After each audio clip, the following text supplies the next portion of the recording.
இப்போது மாஸ்டரிடம் அன்புதான் சாதிக்கிறது என்ற தலைப்பில் சகோதரி ரமாஸ்ரீ அவர்கள் தன் கருத்துக்களை எடுத்து வைப்பார். வாங்க.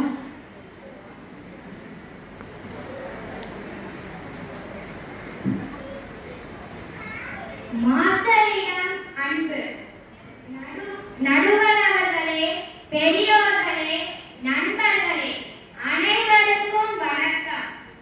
இந்த ஆன்மீக திருக்கூட்டத்தில் தாதாஜி மகாராஜ் போதித்த மாஸ்டரிடம் அன்பு பற்றி பேசுகிறேன். சகஜ மார்க்கம், அன்பு மார்க்கம். வாழும் உயிரை பெற்ற நாம் அன்புமயமாக மாற வேண்டும். அன்புமயமாக மாற வேண்டும். அன்பே கடவுள். உன்னை நேசிப்பதை போல உன் அயலாரையும் நேசி. இது கிறிஸ்துவ வேதம். அன்பிற்கும் உண்டோ அடைக்கும் தாள். இது தமிழ் வேதம். Love all whom he loves. அவர் நேசிக்கும் அனைவரையும் நேசியுங்கள். இது சகஜ மார்க்க சித்தாந்தம். சிந்திப்பி. இந்த அன்பு மயமாதல் மந்திர கோலால் நடப்பது இல்லை. மாஸ்டர் நேசிக்கும் அனைவரையும் நேசிப்போம். அனைவரையும் நேசிக்கும் மாஸ்டரை நேசிப்போம். மாஸ்டருடன் அன்பாக இருத்தல்தான் மனிதனை மாமனிதனாக ஆக்கும். அப்போது அன்பு வளரும், அன்பு மலரும். நன்றி.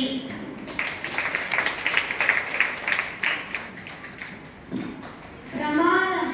மாஸ்டரிடம் அன்புதான் செல்வது என்று மிக நன்றாக எடுத்துரைத்தார்.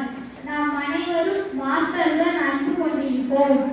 சரி, இவர் என்ன சொல்ல போகிறார்? மாஸ்டருடன் சத்சங்கம் என்ற தலைப்பில் சகோதரி சிவானி அவர்களை பேச அழைக்கிறேன். வாங்க, ஜமாயிங்க.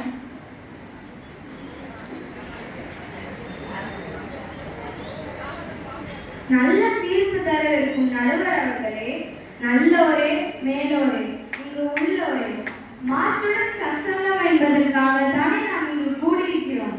நமது நோக்கமே மாஸ்டருடன் சத்சங்கம் இருப்பதுதானே.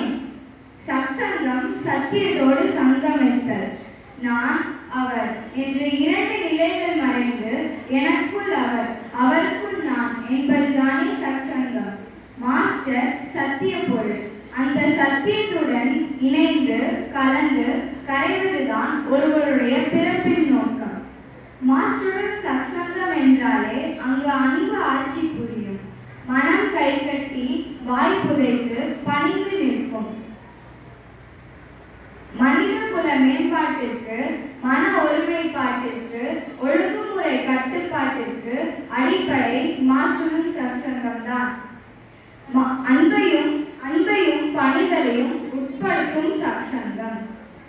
வீணான் படாமை நன்றாற்றின் அஃதொருவன் வாழ்நாள் வழியடைக்கும் கல் என்ற திருக்குறளின் கருத்தின்படி வாழ்நாள் வழியடைக்கும் கல் போன்ற உறுதிமிக்க மாஸ்டருடன் சத்சங்கம் தான் உயர்ந்தது என்ற உணர்ந்த குரலில் உண்மையை நிலைநாட்டுகிறேன். நன்றி, வணக்கம்.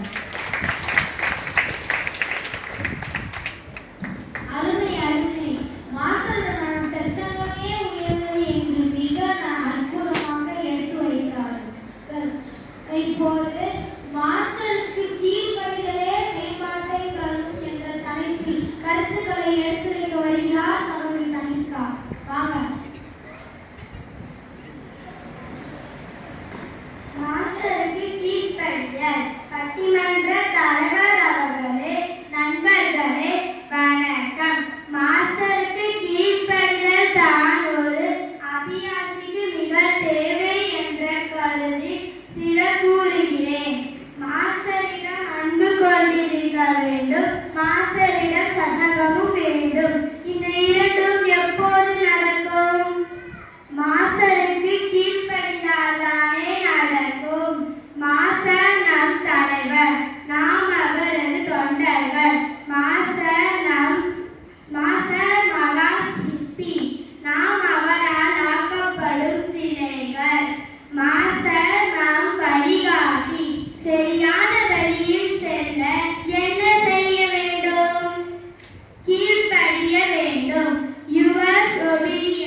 இதற்கு பிரசித்தி பெற்ற உதாரணமாகும்.